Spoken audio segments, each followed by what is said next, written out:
ready to talk hockey. Streaming from the Oilers Live Studio. Subscribe or follow today.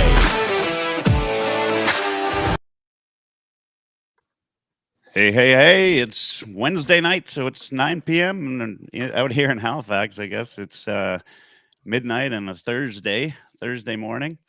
I'm back because the ratings tanked last week, so they had to call me back in and save the show. So I'm back, and we're here to do the show tonight. And we've got Patrick, the Oilers fanatic, Dash, the co-host, and Mr. Ryan Lotsberg, senior writer for Heavy Hockey. I am suffering still a little bit from pneumonia and bronchitis. Just kept me out for about a week and a half. So if I go off air tonight, it's because I'm hacking up half of my lung, but should be good to go. Oilers, winners of 5 out of the last 6, right? 7-3 in their last 10. Got lots of good things to talk about. New player on the horizon, Regula. Lots of different discussions already. Look at that. Goats have returned. Are we talking about the elite goats that Putin sent to North Korea or something like that? Or what's happening? He's talking about the sound of your voice. Oh, yeah. Yeah, no, I know. It's pretty rough. Pretty rough. But I'm happy hope you feel better than you sound, brother. Oh, well, not a ton. Oh, Glenn Ma is in the house. Hey, boys. How you doing, Glenn? Good to see you. Patrick, my first time online with you. Good to see you. Yeah, welcome great you're able to do it Heavy tonight. Hockey. Official welcome. And Thanks Lotsy, Dash. I mean, I see you guys all too often. So, hey. Hey. All right, guys. I mean, let's chat some Oilers hockey, right? I mean, Oilers are what, like 2-9 in 2-goal games this year now after yesterday. Patrick, I'd love to. You did a fanatic show on it. Said it was a mature game. I'd love your thoughts on the game last night. I mean, this was not typical Oilers hockey of late. No, I was just really impressed with how they stuck with it defensively all night. I mean, it was just last week we were talking about how Aiden Hill stoned the Oilers, and Andrei Vasilevsky was obviously Andrei Vasilevsky last night, but I think Stuart Skinner rose to the challenge as well. Was just really pleased. I think it was as close to a 60-minute effort as we've seen from this team, or one of them this season. And yeah, just really impressed with how they stuck with it for 60 minutes. Yeah, no kidding. Dash, you usually got lots to say. What's your thoughts on the game last night? Connor's cutting to the left. He ain't waiting for a check, making goalies feel regret. Oh, Lord. Yeah, man, it was pretty good. Like watching that speed is just like, I don't know if we'll ever get used to it. I don't know if I'll ever get used to it. If you go to that rink night after night after night and you watch those skates hit the ice and use those edges and hit those breakaways, and then you take it for granted, shame on you. We're so bloody lucky to have Connor McDavid on our team. Like, it's just an absolute flippin' pleasure to watch. I don't know. Connor doing Connor stuff. Honestly, isn't that what it was? I really enjoyed Tampa Bay. It's one of my favorite teams from the East. I'm a big Stamkos fan. I always have been. That team misses Stamkos. There's some dangerous guys on the other end of that face-off, but I don't know, man. I just feel like when you're not kicking Stamkos over the ice for the power play, and he ain't setting up for that one-timer, and Kucherov kind of, I don't know, he looks a little lonely without him.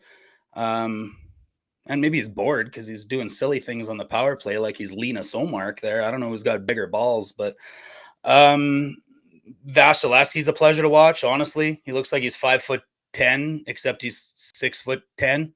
He just the way he's so smooth, he's so efficient.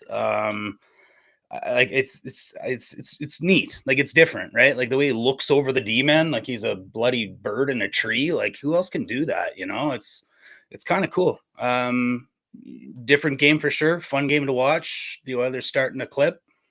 I said on November 22nd, they were going to go on a double-digit win streak if they could start to put stuff together. I think they're 6-1 since, and they should have beat Vegas. It should be 7-0, and exactly what I said needed to happen is happening. The power play's finding their rhythm. The PK is looking great. Other people are scoring. Oilers are playing Oiler hockey. Yep. Yeah. I mean, that's had different meanings over the years. How Yeah. about yourself, Lotzie? You're pretty quiet over there. I know you watched the game. What do you think about it? Now, I was actually at the game on Tuesday with with my buddy who's a Lightning fan, so it's interesting getting his perspective on what we were seeing as well. He was getting frustrated with some of the passes that his team was trying to make, and he's like, "Oh, nobody's even there." And I'm watching it happen, and I was like, "Yeah, it was well read, well defended by the Oilers, right?" So that the defending, like I've been talking about how it's taken a step forward over the past month and a bit here, but like last night we saw it in peak form. Like that was a really solid effort defensively by everybody. And like Tampa Bay was pretty loose through the neutral zone. Like they didn't put up any sort of resistance to us at all. The Oilers had like probably 5 breakaways. Like Connor himself had a couple. Leon had one that turned into a goal. Um, yeah, it was smooth sailing offensively for the Oilers. Like lots of zone time and had their way in the neutral zone. And fourth line putting up dominating shifts in the offensive zone. So like it was just it was clinical. Like it was a good, really solid performance by the Oilers. Now here they go again. Sauce packets and breaking in. Victor Hedman kicks it in.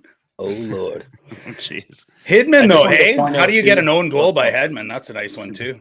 That worked out well. Sorry, Patrick. Yeah, that No, was a lucky one. No, I was just going to say, I forgot to mention when you guys were asking my thoughts on the game, I was really impressed with Kasperi Kapanen going down to block that shot in the third period. Yeah. It's not typically a guy you would think that would do that. Brand new Oilers, so definitely a great way to endear himself to his new teammates going down to block a shot in a 2-1 hockey game. Kapanen's fast. Like that Yeah. guy's fast. I mean, I never realized just how fast he was, but Yeah, he had that one little burst in that game, and I was telling my buddy like, Kapanen's fast. We haven't really seen him use it much yet, though, but because he's been focused on the little details of the game, which is great. But Yeah. we want to see him use his speed more, and that was awesome to see. you talked about it, Lotzie, and the defense. Like the team defense has been outstanding.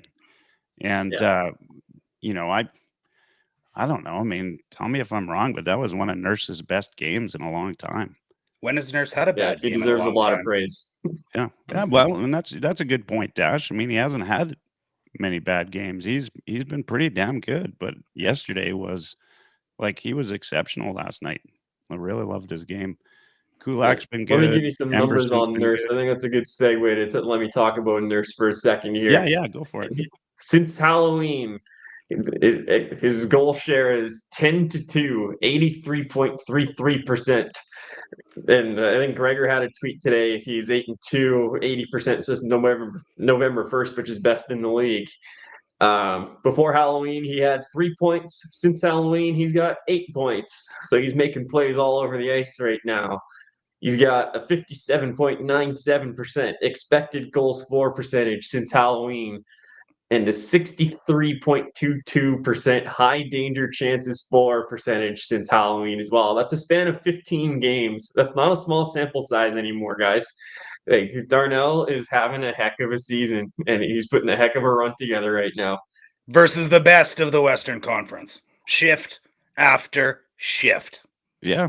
This is not the same as last January where folks were saying, well, Oilers went against sub 500 teams, right? These are good damn teams. Like that was a fun game to watch last night. And you know what? I mean, it's fun to watch McDavid night after night. He's just outstanding. That blow through the zone, and then the breakaway, 2 breakaways. But Kucherov too. I mean, that guy's like subtly makes some just amazing plays, and he's fun to watch. And then against Vasilevsky and Skinner. I mean, he deserved to be there last night. Oh yeah. Yeah, like was he saying to Cooper, like, you missed out, buddy? There was a statement made, I think. There's no doubt. Yeah, that was one of his best. 947 in his last 5 games. Like, unbelievable stretch from Skinner, too.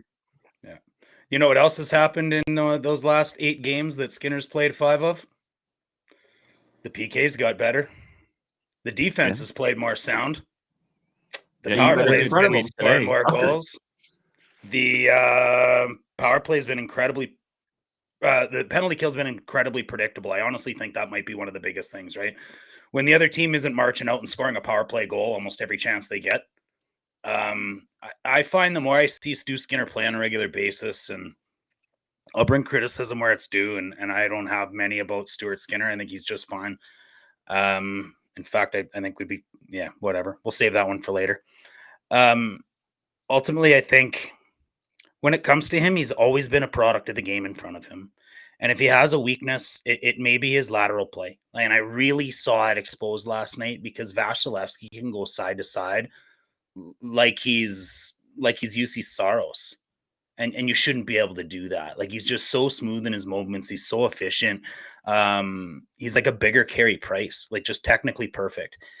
And that showed me how, comparison wise, he does struggle laterally sometimes. I think Stu, he has a tough time going side to side, and Mark Stewart, I think, knows that, and I think he's definitely built that power play, or the penalty kill, part of me, around predictability for Stu.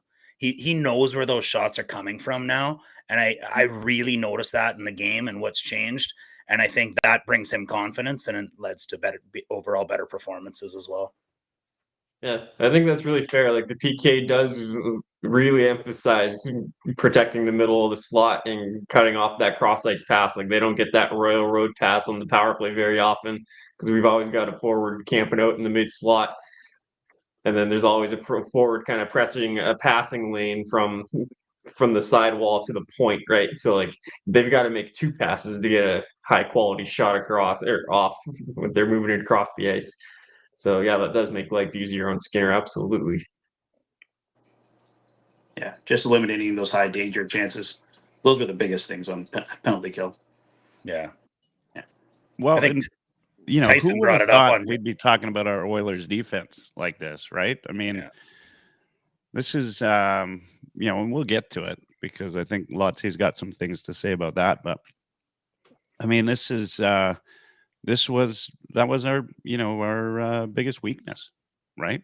Wasn't it? I mean, we signed Arvey and Skinner in the off season. Pretty excited about that. Lost Broberg. I mean, didn't we think we were going to be winning 6-5 games, 7-6 games every night?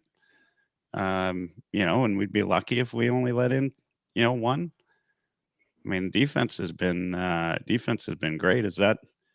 I mean, you talk about it a lot, Dash. I mean, that's Mark Stewart, right? Is it? I mean, he's on the PK, really got a good system. Coffee as well, right? I mean, obviously they both got their hands in that. Has Ty Emberson even played in the last 10 games? I haven't noticed him. Yeah, I haven't noticed him out there because he's been damn good. Yeah, he's been really good. Like a few outlet passes here and there. I'm obviously joking, right? But like that old saying goes, right? If you don't really notice a D-man, it's had a hell of a game.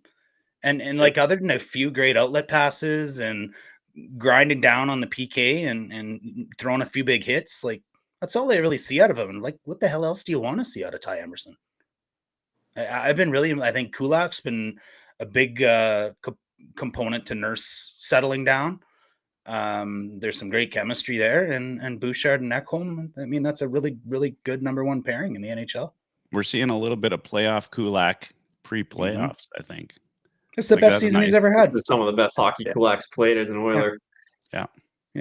Cousin of Jeffrey Aid from Heavy Hockey, I might add. Is he? Oh, yeah. Right on. Yeah. There's a disgruntled hockey fan right now. Sabres have lost, 5 in a row? Maybe they could hold a lead. I don't know. Do they ever win? Wow, they're always winning, and then they, you turn around and they're not. It's 5-4 in overtime for somebody else. Some strangers in the chat right now asked, know anything about this new waiver pickup? I know, Patrick, you did a little video on Regula today. You want to give us a little rundown on what you might have said? So I heard from someone today, it's apparently pronounced Regula. Regula. It's Regula. It's Regula? Okay. Yeah. Who knows? I had no idea. I was guessing. Broberry. So, apparently he's from the London Knights. So he played with Evan Bouchard on the London Knights. He was the left side D with London Knights. So GM Stan Bowman had him in Chicago. That he traded for him before, so Stan Bowman knows him.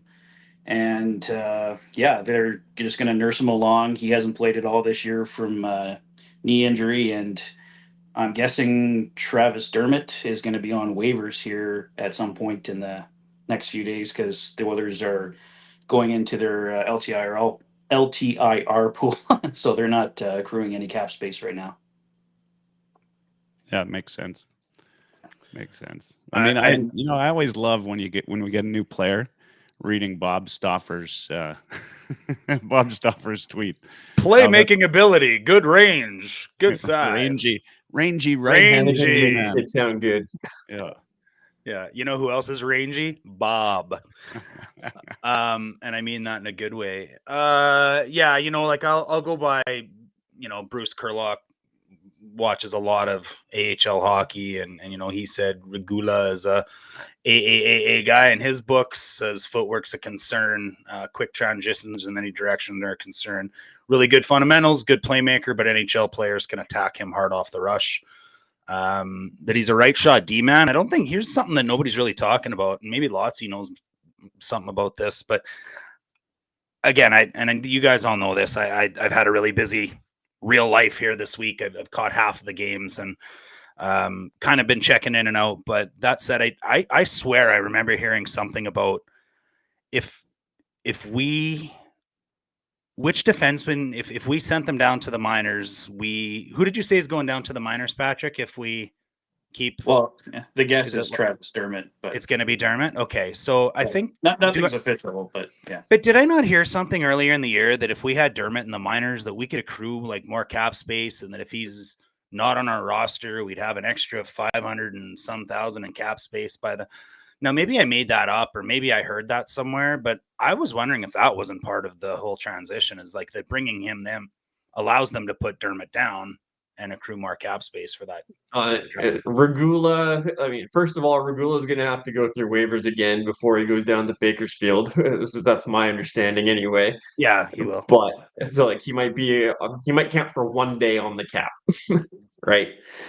But as far as Dermott going down, it all depends on the day of which he's sent down, like how many days of the season he's been on for, right? Because like if you get sent down on December 12th, like tomorrow, then you're on the roster for however many days that adds up to.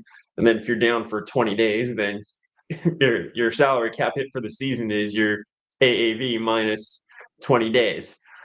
Right, so the math, there's always a complicated math involved there, but I mean, yeah, if you're sending Dermott down, then you're going to be saving some cap space. Absolutely. Like, there's been so many transactions in the last little while. I'd have to check Puckpedia right now to see what we're actually at. How many guys are on the active roster? Are we using LTIR right now or not? But like, I don't see Regula being a part of the Oilers roster, like for any more than he has to be transaction wise. And whether Dermott goes down or not, I don't know. If he does, I think it'll be a sign that Arvidsson's coming back and they want to keep Kapanen, right? Because they've been going 7D and 12 forwards all season long for the most part, except for a couple times where they've recalled Kajula and Philp for injuries, right? But maybe they want to keep Kapanen around and they want to switch that and go 13 forwards and 60. Well, I think Daniel Nugent-Bowman from The Athletic, that's where I got the information. I think he said he is staying with the Oilers. Because if they put him back on waivers, Boston could just reclaim him and send him right to the minors. So they'd lose him right away if they put him back on waivers again. Oh, okay. So yeah, Boston wouldn't. So he's got some inside info. Boston would definitely want to put a claim back in on him.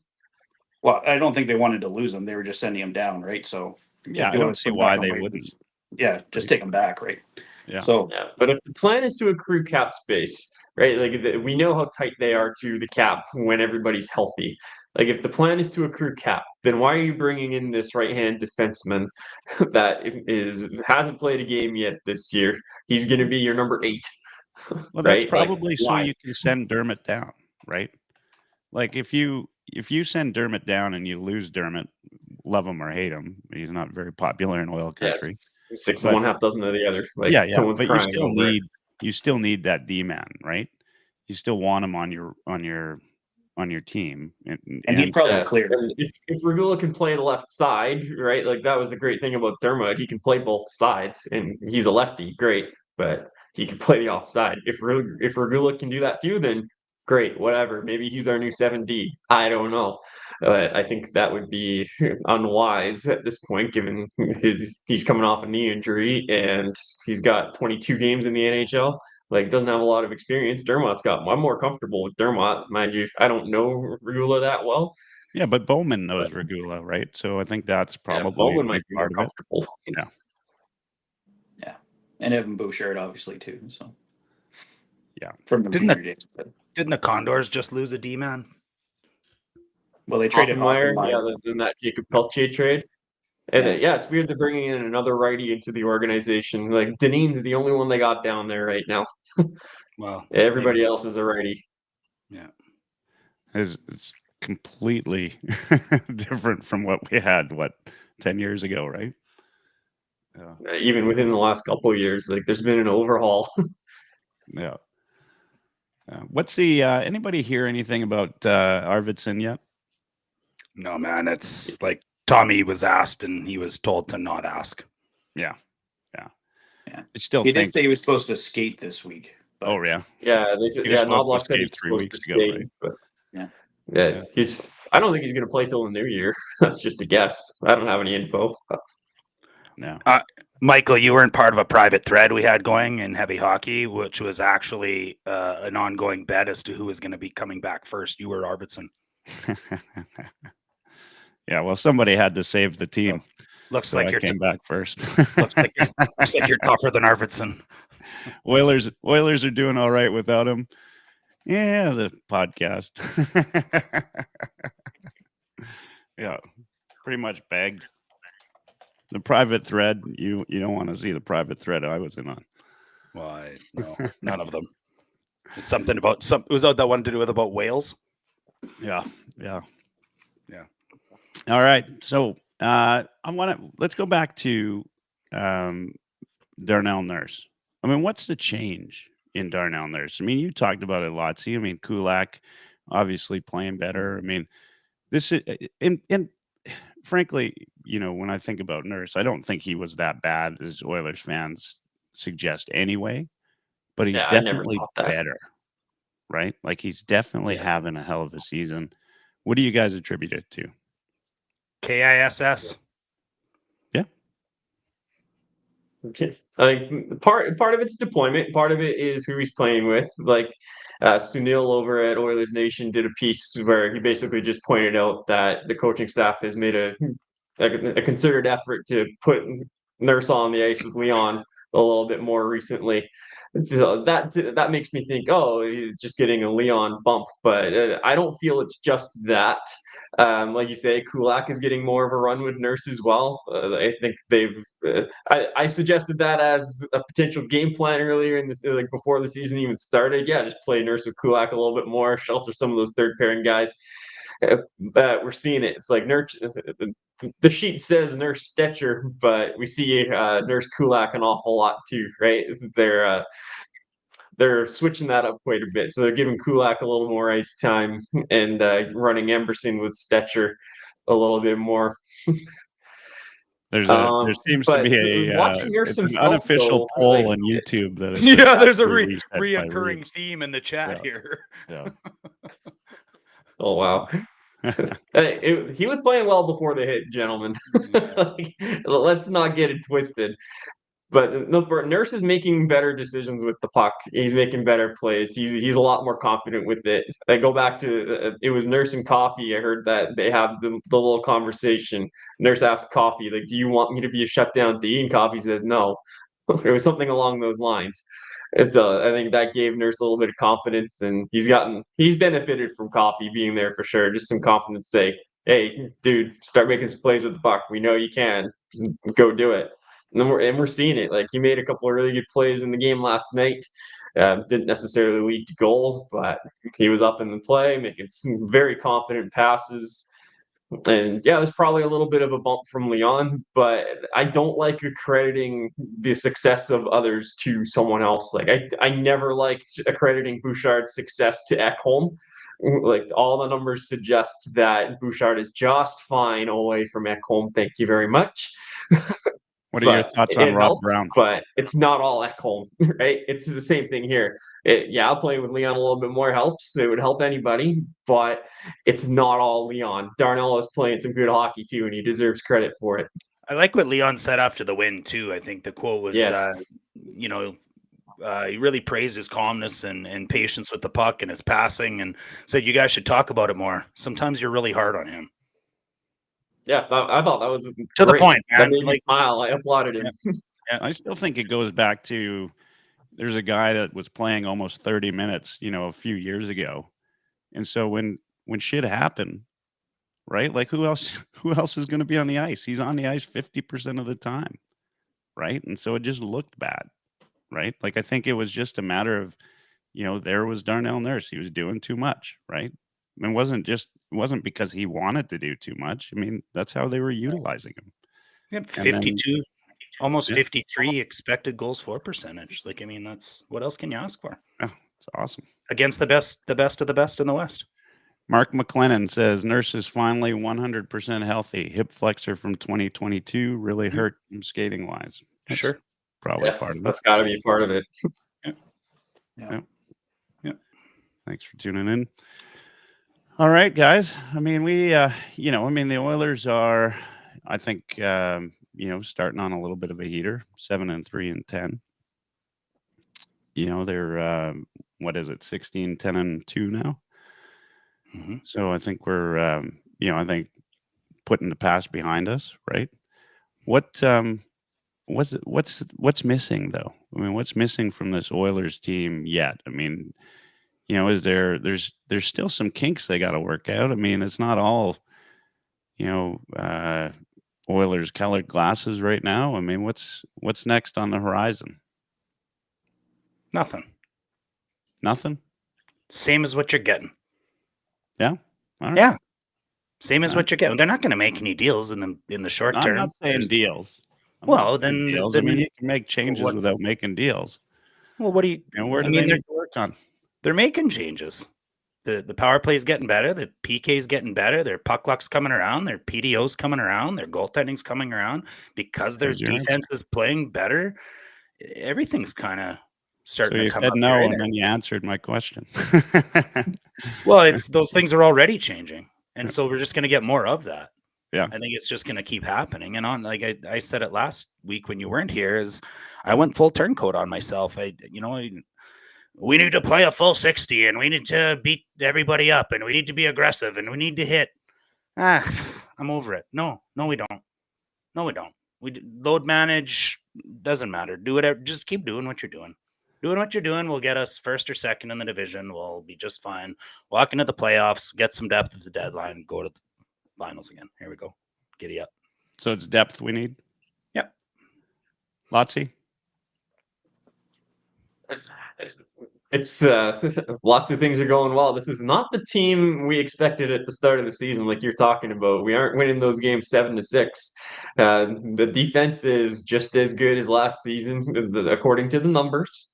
Let me qualify that. And it's the goal scoring that's dropped off, though. Like it's the same old days. It's early in Connor and Leon's career where the reliance on those two for the team's offense is way too high. Way too high. We might get some other guys scoring. Like Podkolzin's got a few, Kapanen got one, but guess what? The big boys are in on all of those goals, right? Kapanen is on McDavid's line when he scored. Podkolzin's been playing with Leon for a good month and a half here, right? Now that Rico, Skinner, and Janmark line's been really good lately. They've put up some points, but if you go through and look at how many goals that McDavid and Draisaitl have been on, and you can throw Bouchard in that mix too, like those three guys are in on probably like 2/3 of the goals. It's pretty close to that. It's like we need a little more contribution from the top six. Yeah. No, I couldn't agree more. Patrick, you, and then we'll move on to the next segment. I agree with pretty much everything Lotsy said. That's what I was going to say. They need some more depth scoring. Too much reliance on Connor and Leon, and they're delivering, and that's why they're winning, and they're playing better defense. But if those guys suddenly dry up a bit, if those guys suddenly dry up offensively, then they might be screwed here. Like, even when they're playing their best, they only got 2 goals against Tampa Bay, and Vasilevsky was playing very well. But they're kind of up and down because some games look at 6, some games look at 2, and if they can find more of a happy medium in that 3 to 4 range, I think that'll be better for their long-term success. Yeah. Like we get 6 goals against Columbus, but McDavid 4-point night, and Leon had 3, I think, that game, right? Yeah. I think Patrick, you shared that tweet. I don't know who it was that put it out, but Connor Brown not scoring isn't cute anymore. I mean, yeah. I mean, I love Connor Brown and how he plays the game, but yeah, he's got to start putting some pucks in the net. Yeah. I mean, we got to see some of that. Janmark's been good this year. Brown, I think he needs to start potting some. Yeah, I think that knee injury's behind him, so he's got to start playing like it. Yeah. I mean, we were before last season, we were talking whether he'd get 20 or 30 goals. I mean, now we're hoping if he gets 10 in a season, we're happy. All right, let's. Do we need to take a break, or are you ready to hop into it, Dash? Yeah. No, let's get into it. Hey, just another 30 minutes on the go. We'll maybe get into a little segment. I don't know if you said off the top, but pretty proud to be on Edmonton Sports Talk. Happy to be friends of Edmonton Sports Talk. Thanks to Dusty and Tommy and Maddie and Eric and all those guys for letting us use this platform. It's something we're really proud of and excited to keep doing. That said, better than any segment in all of Edmonton Sports Talk. That's what I heard. It's called Call Me Crazy. So I know we've already talked a little bit about this, and I know Lotsy's got a lot to say about it, so I'm probably coming to him right off the top, you guys, but had this one sent in by a good friend of mine. Call me crazy. The Oilers need to acquire a scoring winger at the deadline more than they need a top 4D. Call me crazy, Lotsy. Yeah, no, I ain't calling you crazy there. I agree with the statement. Let me throw some numbers at you guys here. Still, we thought the defense was going to be the worst, big issue for the Oilers this year because we lost CC, we lost Broberg, we didn't replace them with equivalent talent. So 2023-24 expected goals against. The Oilers finished 9th in the NHL according to Money Puck. And they finished 8th in the NHL in expected goals against per 60. So top 10 defense, barely, but top 10 defense. Those two metrics in 24-25, the Oilers sit 11th in expected goals against and also 8th in expected goals against per 60. There is a minimal change there, like almost the same. Now let's go to the other side of the puck. Last year, they were first in expected goals for. This year, they're 4th. So still an elite team when it comes to expected goals for. Expected goals for per 60. Last year, first in the NHL. This year, 6th. A little bit of a drop-off, but still an elite team, though. Pretty damn 2023-24, first in the NHL in goals, predictably, based on the other two stats. But 24-25, this year, we're sitting 20th in the NHL in goals for. Right, so the defensive metrics are basically the same. And Coach Knobloch has the boys playing a tighter zone defense now. Like they're doing a better job of playing team defense. All the defensive stats say that we're just as good, if not just as good. I'm going to say just as good as last year. Right, but the offense has dropped off. So what do we really need to acquire at the deadline? Right, you got Darnell Nurse who's playing out of his mind right now. Now he's not going to hold this level up for the rest of the season, but he's going to be a good player for us. But the pairing with Kulak is working, right? And even Nurse with Stetcher, the times they're together is not a bad pairing. Emerson has been just fine on the third pair. But what do you need? Look up front. Jeff Skinner, he's been playing on the third line. He hasn't gelled with anybody in the top 6 yet.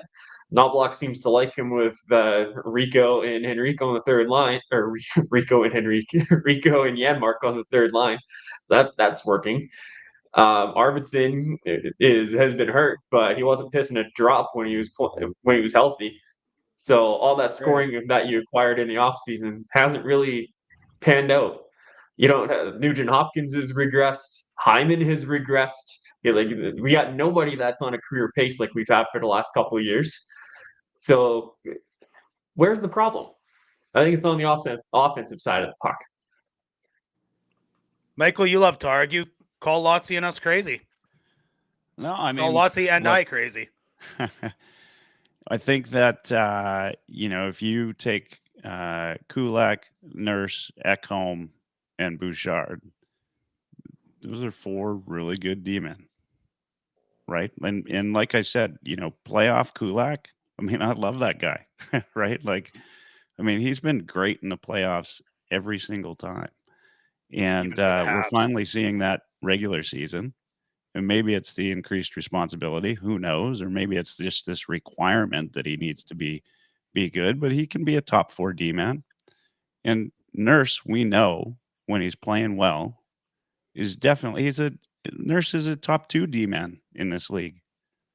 And then Ekholm could be the best D-man in the league right now. Yeah. Bouchard isn't getting enough credit for his defensive responsibility. So, I mean, you've got 4 really good D-men, and honestly, I mean, take any team in the league and name me their bottom 2, D, right? Like, they just have to be capable. And Ty Emberson and Troy Stetcher are capable, right? In fact, they've been better than capable. So we're all right. I mean, could we use some depth on D? Hell yeah. I mean, somebody goes down, you want depth on D. On the forward, though, I mean, the challenge is you still got Kane and you got Arvidsson out. And Arvidsson and, some of these guys are the forwards have changed drastically, right? I mean, do we see something like we saw with Connor Brown going into the playoffs last year, where by the time the end of the season rolls around, these guys are starting to gel and we're starting to see some life, right? Like Jeff Skinner, right? Mm-hmm. Like, if Jeff Skinner turns it around, and he could, we know he's capable. If he does, then, do we need another forward? I don't know. I mean, you got if Kane and Arvidsson are in there. I mean, I'd probably in that, with all of that being said, depending on how this team goes up to the deadline, I'd probably still be looking at adding depth on D. That's just it. I mean, just because I think that as the team gels, the offense is going to come around, right? Like we've seen Hyman, is starting to kind of get it together. He's looking better game after game. That's going to be a big change. Nugent Hopkins, I think, will get better as Hyman gets better, right? That whole line. Yeah. So I just think, look, I think if I had to make, if there was one deal at the deadline that I had to make, it would probably be still depth on D, because you miss one guy goes down and it's a house of cards, right? All right. So you think we're crazy. That's cool. Yeah. All right. Look, hey, I think the real answer here is probably it depends, right? Like, I think a lot of things can happen between now and then. Maybe Arvidsson comes back from his pneumonia and bronchitis and groin pull and hamstring or whatever he's going on. And he immediately starts to find that chemistry we all expected with Draisaitl. Maybe Skinner finally starts to click with somebody. Maybe Kane comes back and that's a, acquisition, if you will. And then how effective do we really think Kane is going to be coming off of this surgery? Hey, look, and that's another topic, Lotzie, and you can throw that one back at me if you want to say we're crazy, and maybe I will. But hold off on that, because my point is any one of these guys, or 2 or 3 or 3 or 4, can come back and all of a sudden find a hot streak before the trade deadline, and then everybody's going to be looking back at the defense again. So, newest member of Heavy Hockey, Patrick Phillips, the Oilers fanatic. You can find him on YouTube at the Oilers fanatic, doing rundowns every day, talks about the D a lot, has talked about the D a lot. I think I know you're going to call me crazy, but you've surprised me before. Patrick, we need forward scoring, depth at the trade deadline, not D. Call me crazy. Sorry, you're crazy. We need depth D. I want to see how, like, as you guys mentioned, how Evander Kane looks when he comes back.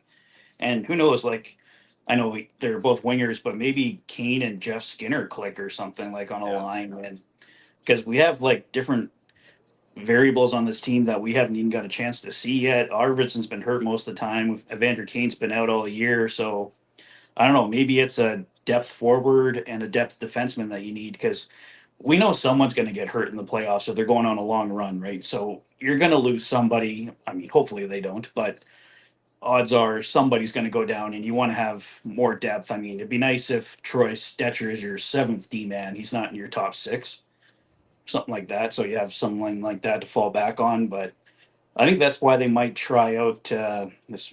How do you say his name again? Regula. Regula. I mean, like, I'm not saying he's the answer, but I think they might try and see what they have there for at least for a few games, and then see how it goes. But yeah, I really want to see Evander Kane back and see what kind of impact he has and what kind of chemistry he can get going with some of these guys. All right. Well, Kane has the reputation to be effective at different capacities of the game. Correct? He can hit. He can cycle. He can intimidate. He can fight. He can chirp. He's good at getting our boys going. Whether he's comes back and he's on pace to score 40 goals, I'm not sure I care. Call me crazy, but I think when Kane comes back, he's going to be a contributor no matter what. Patrick? I agree. Yeah. Well, he's going to bring that physicality right away, I think. And as we were talking in last episode, I mean, he's going to come around and practice, get guys going. And that's why I'm thinking maybe if he's on a line with Jeff Skinner, he might get Skinner going, and Skinner's going to be digging in, and Evander Kane's going to get him motivated. And he has that effect on guys, right? And just might bring out the best in them. So I really want to see the effect that Evander Kane has. It's going to be effective no matter what, Michael. Yeah. Call me crazy. Yeah, I just think he's going to be, he's got pent up hostility from being out of the lineup for so long. I mean, that's, you can't say it any better. He will be effective no matter what, whether it's mucking it up or scoring goals. I mean, he's going to add something to this lineup that, we don't have right now. Really, Podkolzin is the closest we've got right now. Yeah. There's a P. Diddy joke in there somewhere, but I'm not going there. Lotzie? I mean, it really depends on how you're going to define effective. I'm calling you crazy because I don't think he's going to come back and be super productive right away. I think he's slated for a depth role, third, fourth line. And he'll run around and get some hits for you. Great, fantastic. But I don't think his skating is going to be to the same level it has been in the past, because this is a serious injury that he's dealt with, and it's multiple. He had a big surgery to address multiple issues in the core and the hip, right? It is both sides of his body too. So I don't think it's going to be as simple as just plug and place and he's the same old Kaner. No, it's just not going to be the same player. And he has a history of. Okay. And he's got a history of complaining when he's in the bottom six, right? So Lotzie might got a point there, right? You stick him on that fourth line. Hey, go be physical. And then he just cries about it. We don't know. We've talked about this Stuart Skinner turnaround. He's still maybe the hottest debated player in Oiler fandom right now. I listen to a lot of the post-game shows. It's still split. Screw you, Skinner, and man, we need a save. And hey, get off that guy. He's got a 947 over the last 5 starts. And look, Michael, you and I have been down this road so many times. I'm not even sure I want you included in this little part of this segment here, but you know exactly how I feel about goaltending. These two have probably heard my rant more than enough. So I'll keep it short, but my belief is this. There's 5 elite goalies in the NHL.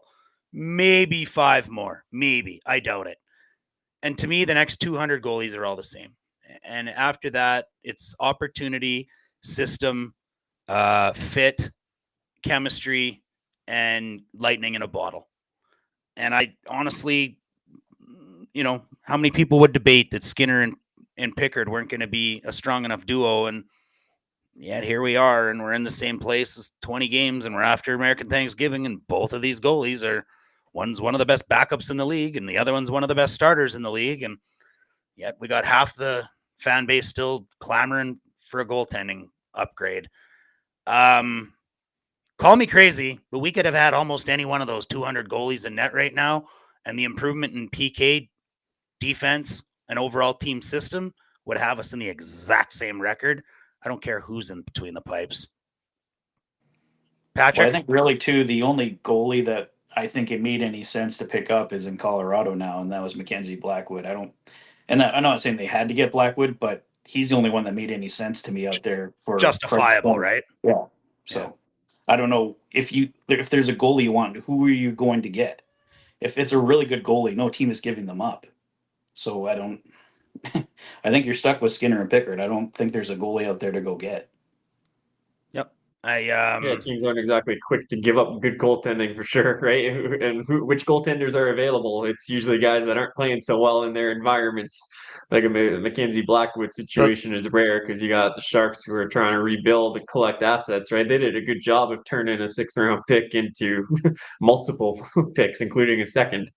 Right, so it could be Mackenzie fill in the around. blank or blank Blackwood. I could give two craps. It could be Joaquin Blackwood. If they're one of those 200 goalies, they'll be just flipping fine. Call me crazy, Patrick. It doesn't matter which one of the next 200 goalies in the NHL is between the pipes for us. It's our defense, our system, and our team in front of us. Doesn't matter who. Call me crazy. I don't think you're crazy. I think you got it right there. Like I said, Mackenzie Blackwood was the only goalie that made any sense to me, and I don't know if necessarily he was a massive upgrade either. I think he was just giving you Skinner light or whatever, like just two really strong goalies. So I think you got nailed it on the head. There's no goalie out there that's going to come in and make a massive difference. Well said. Lotzi, they put out a team of all the shunned players from Team Canada. Skinner didn't make that list. So, any other 200 of goalies could be between the pipes for these last 20 games. The others be in the exact same spot. Call me crazy. And I'm with you on that. Like, we're talking about the top 1% of the top 1% of goaltenders in the world here, right? Like, there's not a huge drop off between the elites and then the rest among NHL goaltenders. And we've seen it play out a lot over the years. How many Stanley Cups does Shesterkin have? How many Stanley Cups does Carey Price have? Right? How many cups does Connor Hellebuck have? UC Saros. Vasilevsky's the only true elite number one goaltender in the league that's won himself a cup. Maybe Bobrovsky too. Vasilevsky. And how much do they cost? Yeah. Like how are we going to afford these $8 million goaltenders? Yeah. Yeah, it's like you don't need an elite number one. You don't need the best goalie in the league to win a Stanley Cup. That's what I'll say. So yeah, I think you're right, Dash. I'll call you crazy, but only because it's a dumb argument. It's dumb for so many reasons. I mean, who are we gonna get? Why are we still having this conversation? Unless Vasilevsky's up on the trade block and we can get him for nothing, we got Skinner. That's what we got. So, and anybody else we get will be just as good or just as fine, and that don't matter. I mean, look at our reality: Connor McDavid, Leon Draisaitl, Evan Bouchard. We're gonna have those three guys over $10 million in a couple of seasons. Darnell Nurse at 9.25 for multiple years here, right? Like, where are you getting a $10 million goaltender? We got the Game 7 with Stuart Skinner. Like, let's. What else do you want? One goal away. I mean, whether he's the best goalie in the league or he's bottom half, I don't really give a shit anymore. He's the one that got us there, and the team's good enough with what we got in net, clearly. Yeah. And is that what you want to spend your assets on too? Like a goaltender? Like, we all talked about this team needs other things. I don't want to spend our assets getting another goaltender. Nope. Or having to pay one $10 million either. Yeah, I kind of like the $3 million for Skinner and Pickard. Yeah, it's absolutely awesome. I'm sure we're getting some of the best production out of goaltending dollar in the entire NHL over the last few years. What was that? What? What did you just say? We're getting a lot of production for our goaltender dollar spent. Oh, okay. I had an argument about this earlier. Good value. All I don't know. All right. I feel confused right now. But Lotzi started talking about a lot of salaries from defensemen there, didn't you just now, Lotzi? About, 9 million here and maybe 10 million there. And okay, let's talk about defensemen salaries then for a little while. Why do we do that? Call me crazy, but Evan Bouchard's mediocre start and inability to make Team Canada for the Four Nations Cup is going to save the Edmonton Oilers millions of dollars at the end of this season. Lotzi, call me crazy. I wouldn't say millions because, recency bias is a thing, and we know he plays well in the playoffs. When's that contract negotiation starting? After the playoffs, right? So, yeah, those things, like if he had made Team Canada and if he was on a 100-point pace like Cale Makar right now, then, yeah, that would probably cost the Oilers some more money. But millions? I don't know about that. Call me crazy, Michael. Yeah, I mean, Bouchard's going to get paid. I mean, if he's got one off year, which, even in an off year, he's got 20 points now, I think. I haven't looked, Yeah. I think. But if that's an off year for him, he's still going to get paid. And the Oilers would be dumb not to pay him because he's an important part of this team. Yeah, nailed it. Patrick, call me crazy. Sorry, I got to say you're crazy on this one. I don't think the Four Nations is going to have any effect whatsoever on what they get money-wise. They're going to get what they're going to get, like Michael said there. Yeah, no, totally agree. That was probably an asinine comment. And that's why I'm crazy. All right, we're still talking about D-men salaries. This is going to bring some heat too, and it's probably also just as asinine.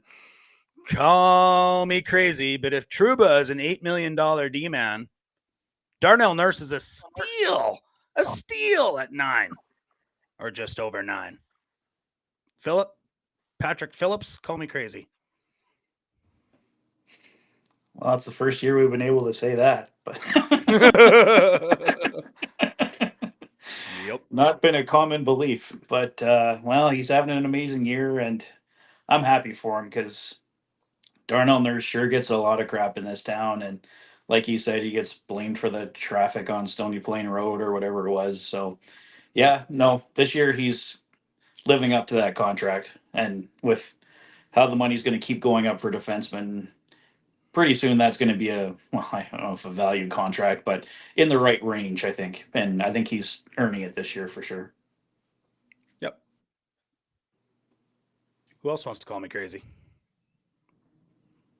Yeah, I mean, like Trouba's Trouba. I can't stand the guy. You just Yeah. are as Yeah. president of the opposite of Trouba's fan club Yeah. for a long, long time. Yeah.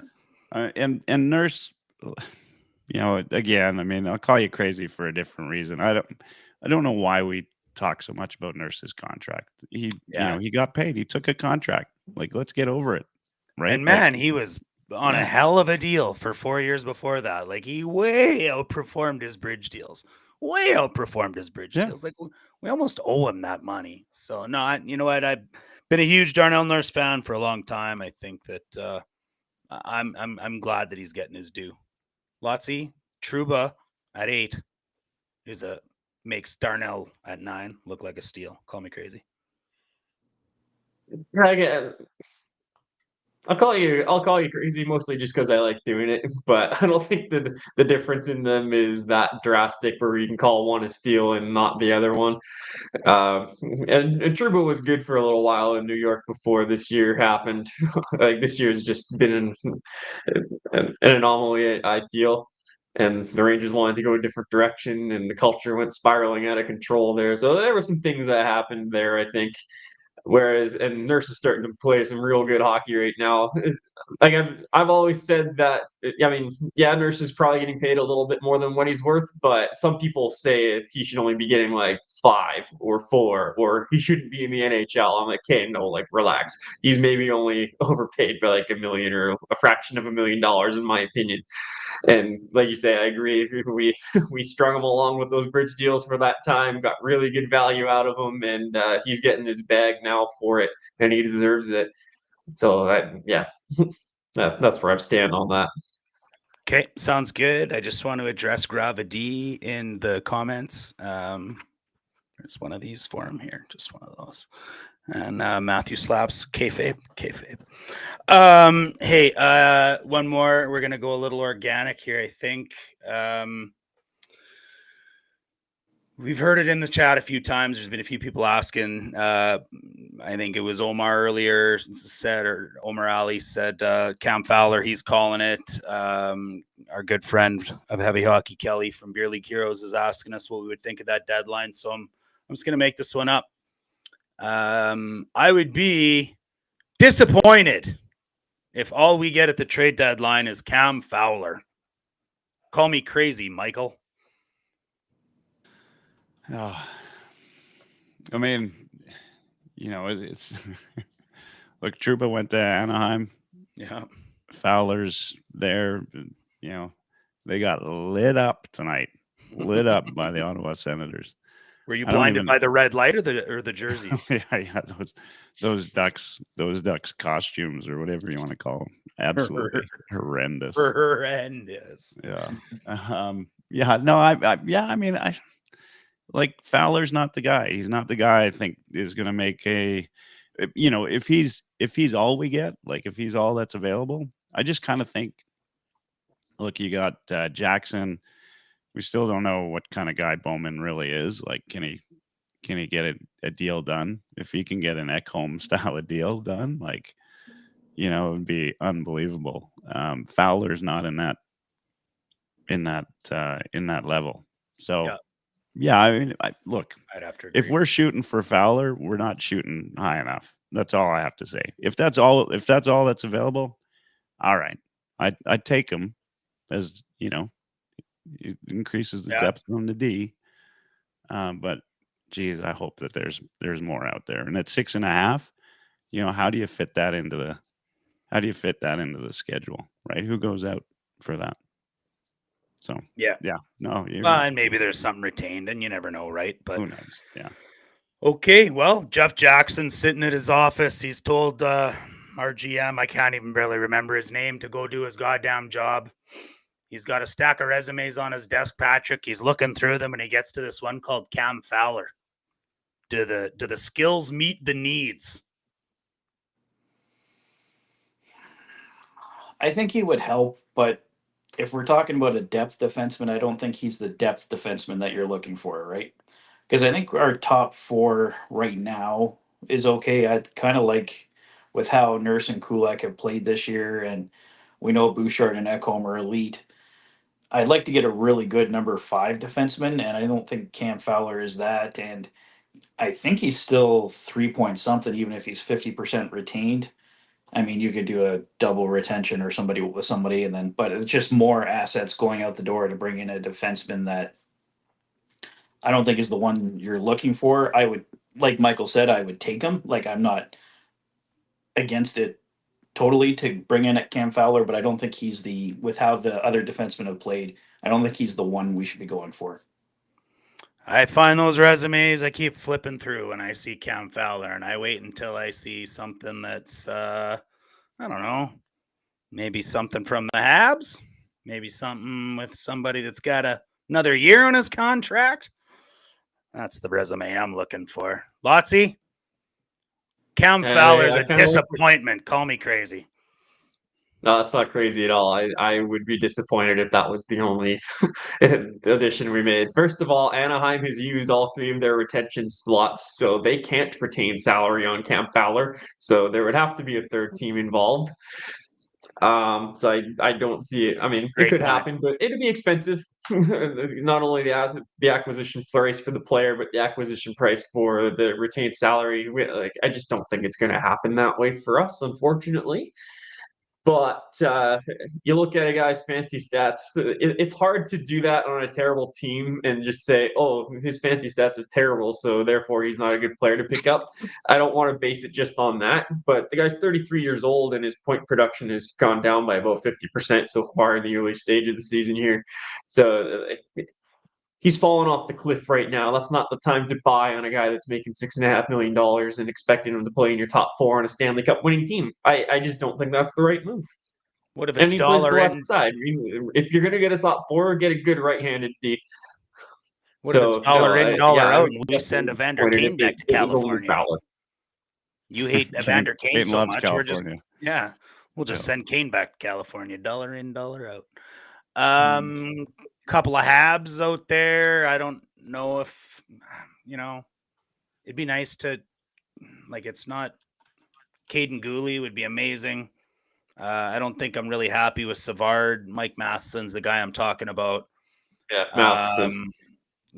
That's really who I'd love to see. Are we happy if it's a Connor Murphy? Are we happy if it's a I don't know. I think if we see a name like that, then I want somebody else. Like if it's a Murphy and a Fowler, okay.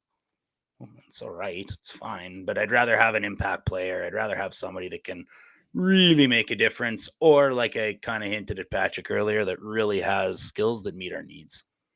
So Gravity says this, and it brings up something kind of interesting. He says Matheson would come in, not get the power play time he'd need to get the points. Is it points we're looking for in a D-man? I mean, you brought it up too, Lotzi. I mean, Fowler's points dropped off, but is that what we want? Or do we want Adam Larson? You can't evaluate a defenseman's game only by points. So I'll be very clear about that. But I think if you're getting points at the National Hockey League level, it means you're making intelligent decisions with the puck. Right? It means you're a smart hockey player. So I think points are there's an indicator there. It's not the end all be all. But and I think you can kind of look at a guy's points and be like, okay, that guy's a first pairing D in most cases, right? Like even Devin Taves in Colorado, you don't think of him as an offensive producer, but he's had multiple 50-point seasons there. So that's first pairing production on the offensive side, right? So point production is a good indicator of what's going on, but it isn't everything. That's totally true. Just looking at natural stat trick, Mike Matheson, 5v5 points. He's got 40, like 70 or 70 or 80 5v5 points over the last 3 years. I don't, he's a good player. What I like about him is his first pass. What I like is how he exits the zone. He's an incredibly smooth skater. He reminds me of like an elevated version of Kulak. The great skater. You can be just physical enough. Does everything just well enough, right? Pretty well-rounded player. You just took it off the tip of my tongue. I was going to say, if that's the kind of guy we can pair with Nurse in the playoffs, push Kulak down to a third pairing, that's the kind of defense I want to be taking into the Stanley Cup playoffs. Matheson was one of the few D-men this year that's handled McDavid really well. Mm-hmm. Yeah. Now, I mean, that's one game, but defending with your feet. It's a thing. Yeah. It's a thing. Makar neutralized McDavid in the playoffs. Defending with your speed. When Makar can skate as well, or a Matheson can skate as well as McDavid can forwards when they're going backwards, it's a massive skill to have. And there's a lot of burners in the West. I'd love to have a Matheson closing gaps on our blue line. Yeah, and whether he pushes Kulak down or Kulak stays up there and he's in the third pairing, that's the guy you want if you run into an injury, that you can either move him up or move Kulak up, and you're really not missing a beat. But I haven't looked into this at all. I don't know if Matheson can play the right side or not. He is a lefty, right? It's there's that situation too. So does Darnell move to the right if you put him on a second pairing? Do we know something about Matheson that says he can play the right? Or do you keep Kulak up there and put Matheson on the third pairing like you just suggested, Patrick? I don't know. It seems awkward. I like Matheson, but it just seems a little awkward.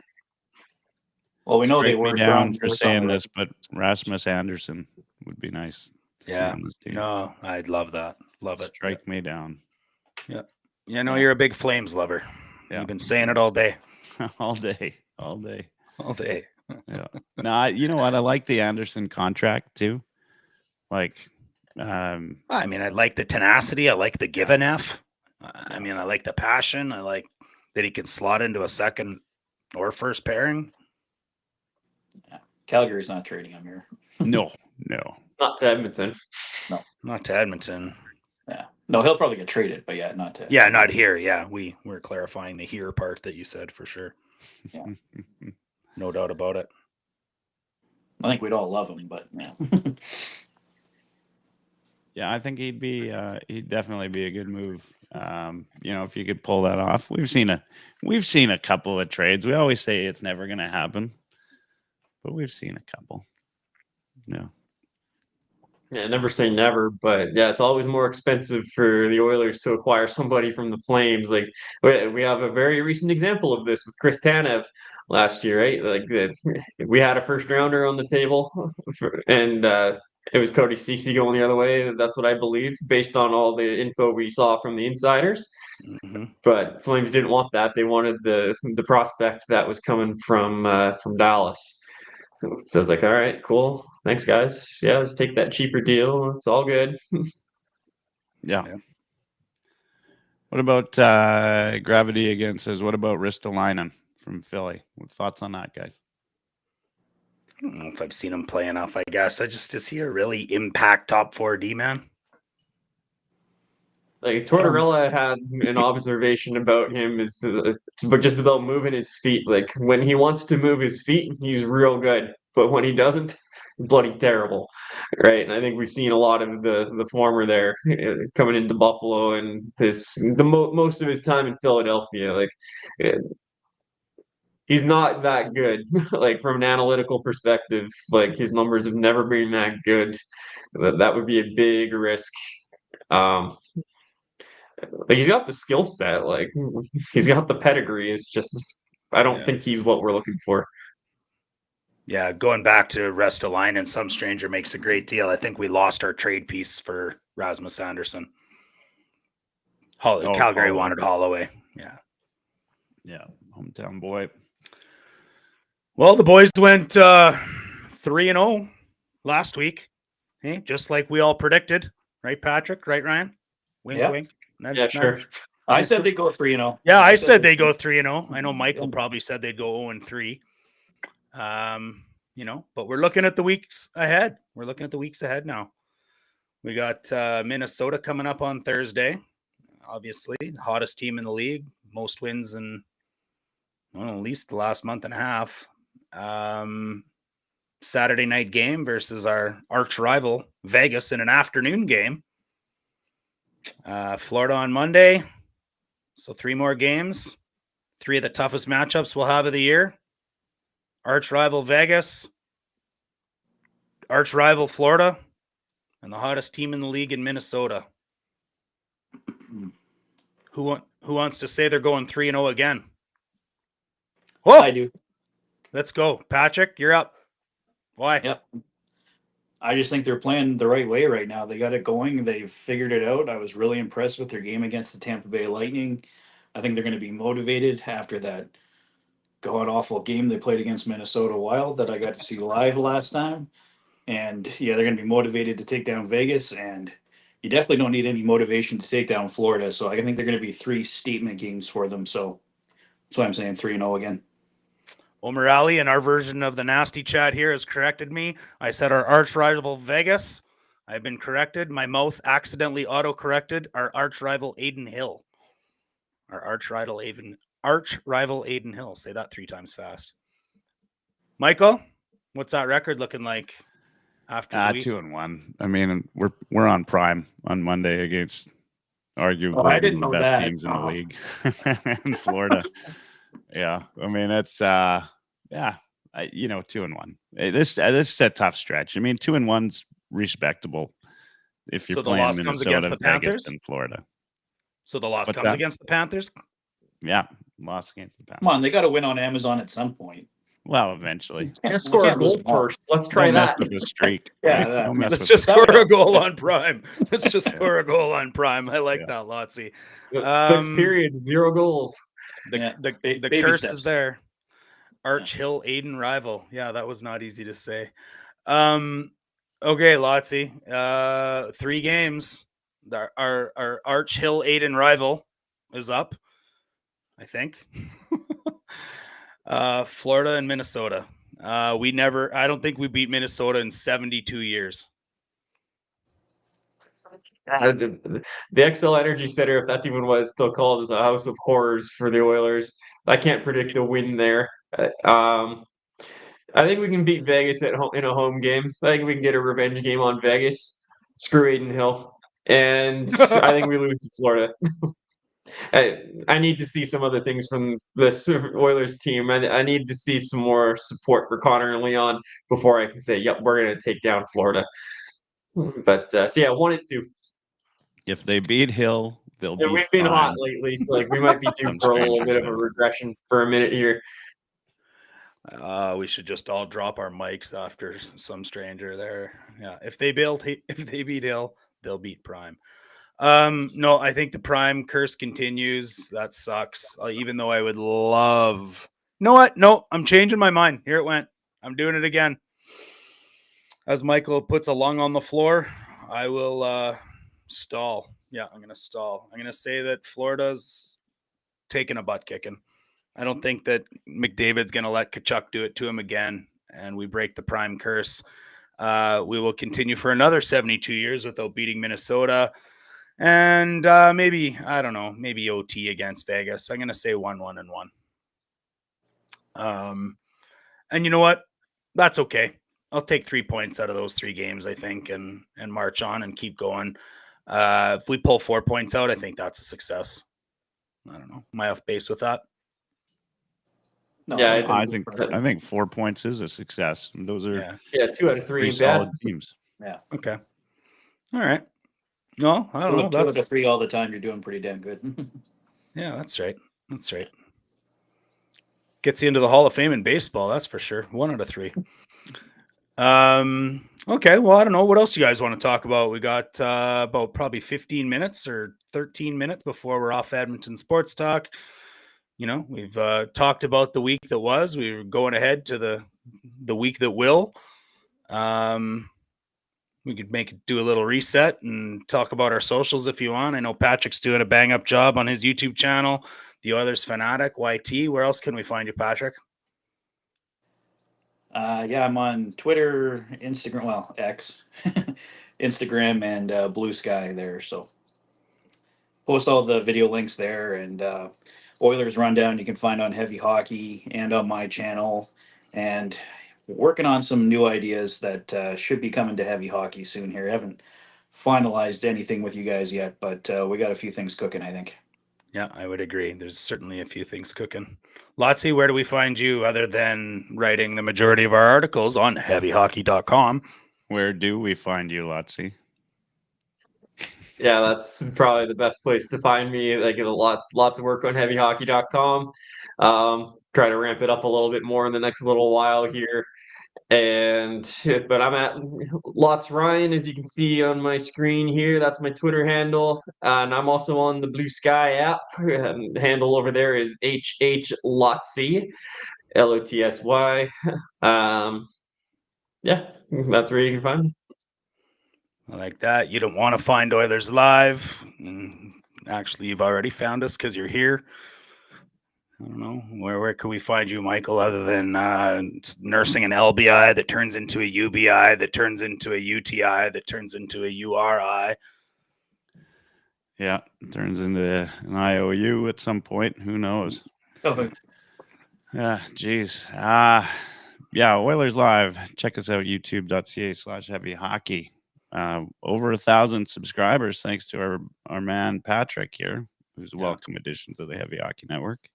The Oilers Fanatic Bump, we like to call it on our private thread. So it's a real thing. That's a real thing. It's a real thing. You're at what, 8,000 subscribers now, Patrick? Yeah, I'm just over 8,300. Just over 8,300. Yeah. He had to think about it, but he knows it's 8,312. It's like, exactly. 8,312. I lost 14 last week. I gained 26. Since we started talking, so Yeah.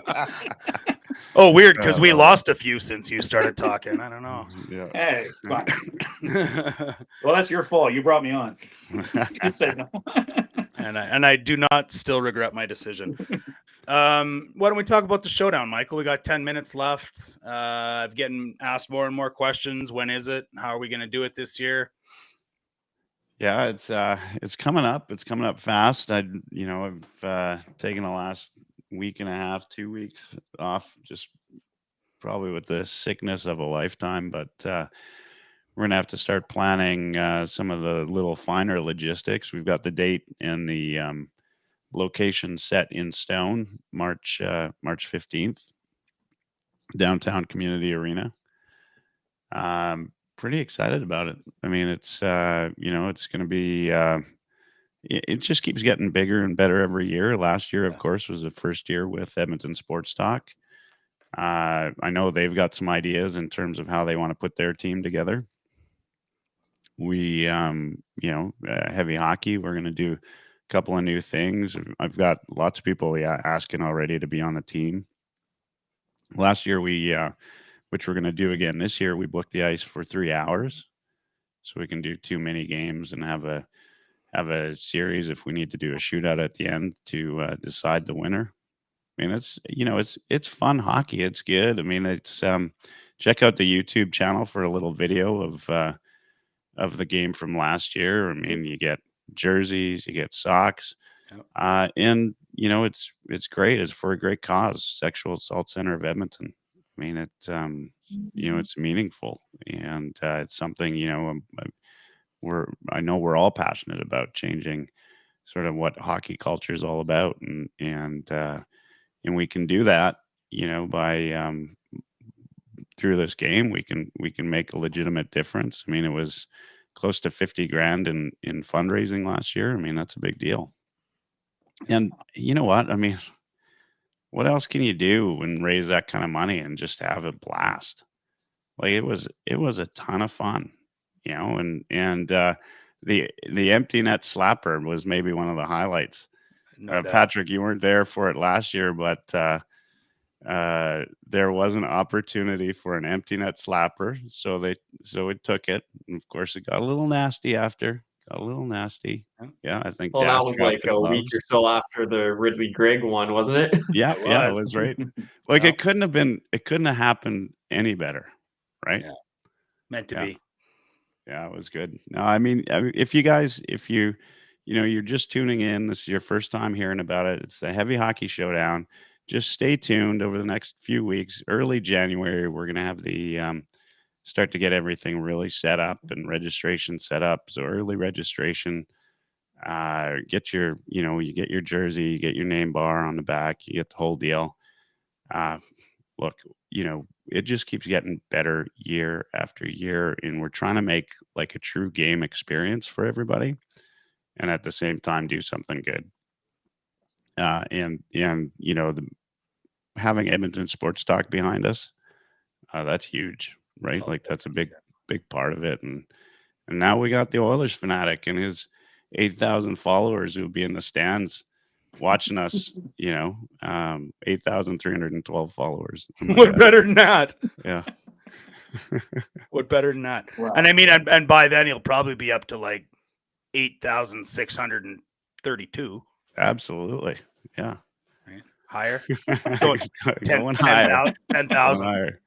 I feel Well, I'd like be I'm on very happy if I could Telemiracle right now. Ring those phones. He's getting the heavy Get hockey this bump higher. here, guys. Like, Okay. keep going. That's right. Keep going. No, it's what? It's great. Glad you asked about it, Dash. I mean, this is it's the highlight of my year every single year that we've done it. The sixth game, seventh game. Jeez. I don't remember, but love it. Seventh. Absolutely love it. Yeah, one of my favorite days of the year, no doubt about it. I know Edmonton Sports Talk's a little jelly that we're, took that cup home, and they couldn't do much about it. So I've heard a lot of recruits potentially coming out. I know there's rumors of potentially Joaquin Gage, potentially Sean Bell, potentially Strutty, maybe even I heard Ladislav Smeed may make an entrance. Wow. So bring your earplugs if you don't like the cursing. Yeah, it's you know what? Like we said, it gets bigger and better every year. With names like that, interested and wanting to help out. How can it not get bigger? Patrick will have to figure out. Do you play hockey? We haven't even talked to you much about that. I don't know if you want me on the team. I can't skate worth crap. Well, you can yell But, and chew gum from the coach's bench too. Whatever. Yeah. I could. I was also thinking I could film it. And Oh. I don't know if you guys have a crew like filming it all, because I could like capture stuff from around the glass and stuff. And get We some do good now. shots. We do now. Yeah, we do The now. more content we can get for that, the better, I think. Yeah, because I don't think I'd help you much on the ice, but I could help you off the ice. Yeah. Hey, that's why Lotzi writes articles. Sorry. I mean, what was that? Wow. Is that out loud? Is that out loud? Sorry. Just feel so Inside appreciated. voice. All right. Michael, that's a private conversation in red. Wow. Nah, Lotzi was one of our star players, Patrick. He was good. He was good. Lotzi, did you score more goals than Michael last game, mate? I think just he want to. I'm just adding. I don't know. Last year, I got myself a Hattie last year. Yeah. I think Nice. that's more. Yeah, that's more than Nice. Michael. Yeah. Very good. Very good. But it's not all about the points, right? What were your fancy stats like? Mine were outstanding. Oh, they were Corsi. fancy, all right. My Corsi They was were amazing. Yeah. My adjusted Fenwick, probably the best I've ever seen. Maladjusted Fenwick. My maladjusted Fenwick. Oh, man. Guys, it's good to be back. I'm not fully, obviously, you can tell I'm not fully there yet, but Good to have you back. Yeah, it's a better show with you, buddy. Yeah. Fun show tonight. As you said it earlier, Dash, thanks to Edmonton Sports Talk for having us on the air with them, which you can listen to on iHeart, TuneIn, go to their website, edmontonsportstalk.com. Of course, you can watch us, youtube.ca/heavyhockey, or on X at Oilers Live, or Twitch, Oilers Live on Twitch. I think we get like one viewer on Twitch every week. I don't know who it is. They never comment, but there's one viewer there every week. I love it. You're welcome. Facebook at facebook.com/Oilers podcast, which is actually a really good one to have. Although, I guess you're able to get that one. yeah, that one's good. Facebook, not so many viewers. Twitter, YouTube, always good. Always good to see some stranger. Now we've got nobody in the chat. We've got Some stranger and nobody. Nobody Back and forth. Yeah. in the chat. Are we still looking? People don't want to admit that they're watching our Oilers live show or something. That's probably it right there, guaranteed. Are you guys still in the hunt for people? We're not in the hunt for nobody. I don't even know what that means. I don't know what that means. Yeah, we're always looking for good people. Patrick's raised the bar once again, so reach out and absolutely, yeah, we could always use a little bit of help as long as you don't like getting paid. There is a hey, the bonuses were out of this world last year. The bonuses were out of this world. Christmas present. Yeah. Oh yeah. Yeah. Hey, The nobody Christmas gives present? a good pat on the back like we do. Let me tell you. Yeah. Yeah. With No, babies. you know what? We did a call out for contributors a couple of weeks ago. We did have a number of people reach out, and I'm sorry I haven't got back to you. Just been, as you can tell, under the weather.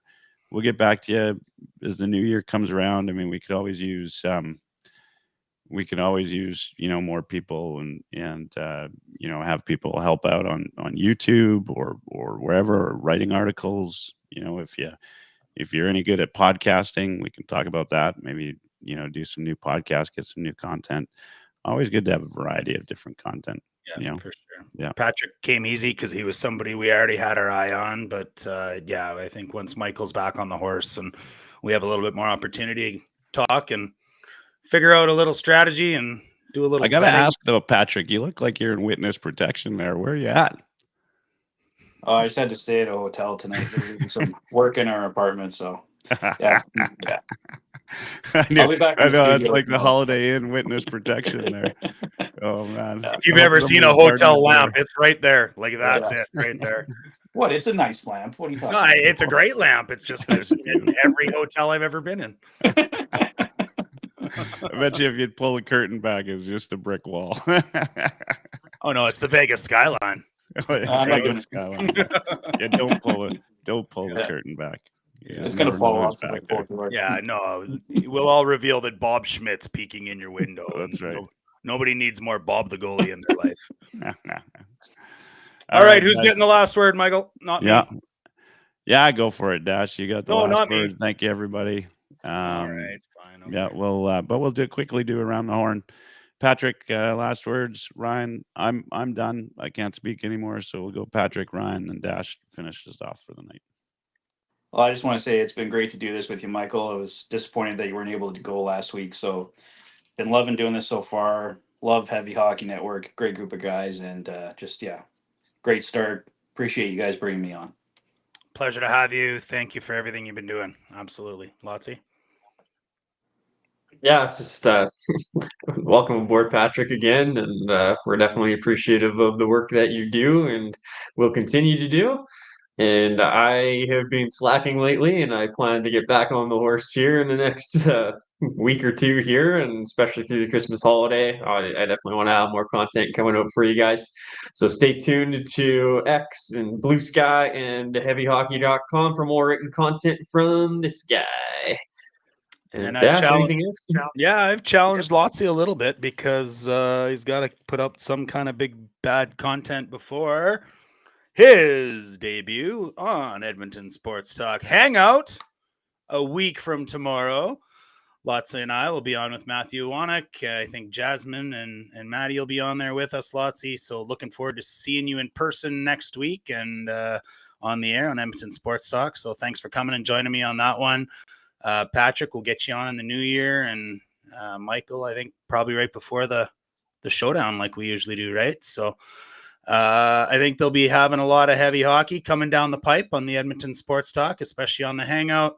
Honestly, Michael, as much as I complain when you're on here, I'm lost without you. So thanks for coming back and pushing through one. I appreciate it. Patrick, great addition to the team. Lotsy, keep up the great work. Thanks for joining us, everybody. Good night.